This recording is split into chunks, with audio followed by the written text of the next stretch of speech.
السلام علیکم ورحمت الله وبرکاته. سماک ټي وي چینل کې درته هرکلی ویم. امید لرم چې تاسو به ټول روغ جوړ خوشاله به د جون په مزو کې به عزتمندو. نن یو نه خبر را مخته شوې ده. په سوات بره بانډه کې ریموټ کنټرول بم دماکه شوې ده چې شپږ تنان پکې په شهادت باندې رسیدلي دي.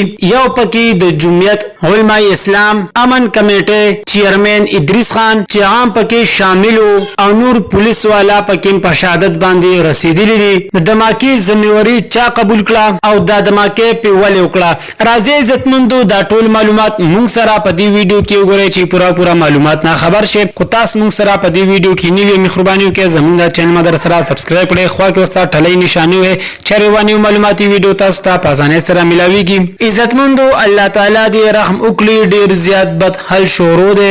د پښتنو یونی داسې تویږي لکه د باران. دو پولیس کانسټیبل یو د امن کمیټه چیرمن او درې کسان وسا نور هم شاملو چې دوی خپل علاقې طرف ته را روانو. چا ظالمانو ټارګټ کړیو او ریموټ کنټرول بم یا ورته په لار کې خخ کړو چې څنګه دوی خپل زیته را روانو د قلتا په لار کې ورته دوی دغه بم بلاست کړو. د دوی چې کم گاډي او غام پکې والو تو هغه مکمل ختم کړل دي او دوی پکې د پانی دنیا نه لاړل. د دماکې ذمہواری چا اوسه پورې قبول کړي نه ده.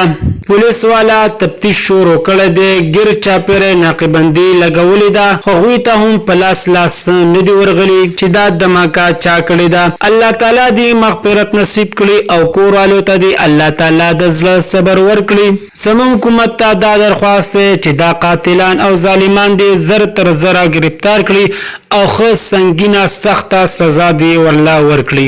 دوستانو دا واز زموږ د وخت نیو معلوماتي ویډیو د نورو معلوماتي ویډیو لپاره زموږ د چینل مدر سره سبسکرایب کړئ. خو کو ساتلای نشان وي چرواني معلوماتي ویډیو تاسو ته په اسانه سره ملاويږي. والسلام.